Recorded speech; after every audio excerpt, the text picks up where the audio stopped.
Украина, Бельгия. Да, Украина. Валера родился в Украине. Нет, неправда. Я родился в СССР. Я не знаю, помните ли вы государство, все помнят, нет? Но у меня до сих пор в паспорте написано, переведи, у меня до сих пор в паспорте написано СССР. И jusqu'à présent, dans mon passeport, c'est marqué que je suis né en Union soviétique. У меня тоже. Voilà, il y a d'autres candidats. Ok. Mais c'est vrai, on s'est unis l'URSS, on s'est pas mis Ukraine. À l'époque, on était tous unis, tous frères, mais voilà, c'est l'époque est finie. В то время мы все были едины и так далее. Валерий Двойников, бельгийский поэт, переводчик и эссеист русского происхождения. C'est un poète belge, traducteur, essayiste d'origine russe.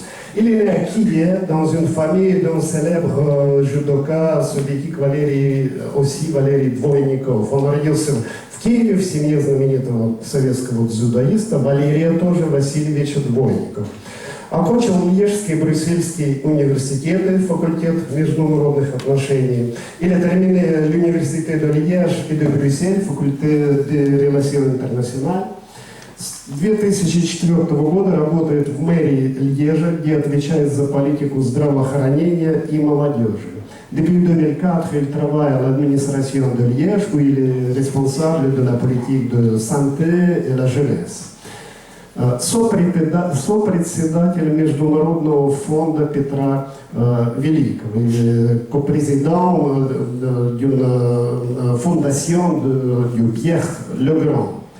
Политолог, занимающийся культурным сближением России и Европы. C'est un politologue qui fait beaucoup pour le rapprochement culturel de la Russie avec l'Europe. Il exagère, hein. Ne l'écoutez plus. Ну, конечно, все-таки. Инициатор установки первого в Льеже памятника Петру Великому.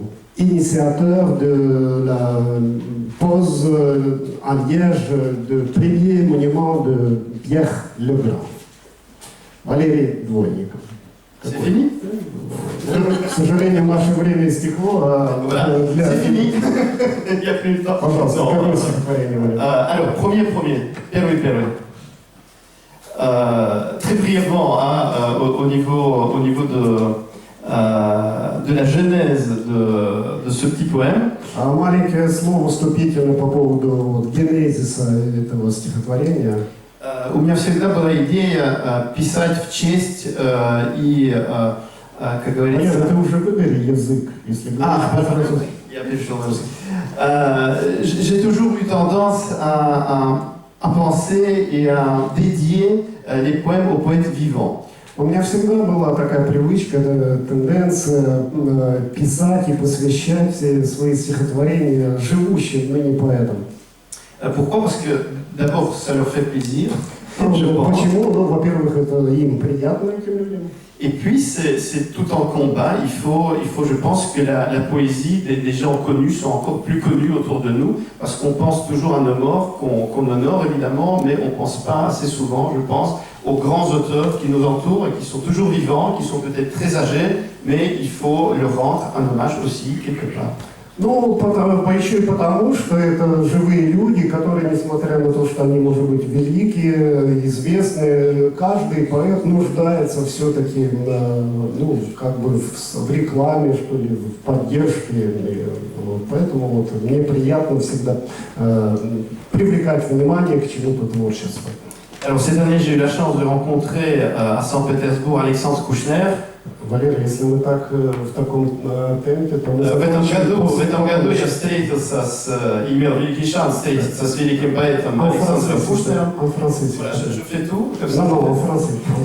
Moi, je veux Cette année, j'ai eu la chance de rencontrer un grand poète russe, toujours vivant, qui s'appelle Alexandre Kouchner. В этом году мне посчастливилось встретить крупного русского поэта Александра Кушнера. C'est quelqu'un qui a très bien connu Joseph Brodsky, qui est vraiment de cette époque-là. Это некто, хорошо знавший Иосифа Бродского. Joseph Brodsky, prix Nobel évidemment de la poésie. Нобелевская премия в литературе. Il m'a inspiré tout simplement ce petit poème. Он меня вдохновил на это стихотворение. Qui s'appelle À l'œuvre d'un grand poète. трудам великого поэта.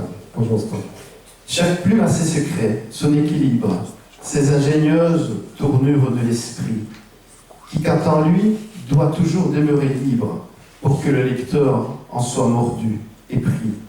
La liberté s'estime dans la parole tel un trésor inestimable d'entrain, dont la rythmique remplit parfois le rôle de l'équilibre entre nos hier et nos demain. Que vive dès lors la glorieuse altitude de chaque montée fugace au firmament, qu'un vrai poète nous ouvre par habitude pour rendre armée la plénitude des temps. По-русски или нет времени? Не, лучше на французском следующий. А я по-русски прочту. Можно? Второе. А я хочу по-русски. Второе стихотворение. Трудам великого поэта. У всех творцов свой склад ума, свои находки и потери, но есть и те, в ком жизнь сама себя являет в полной мере.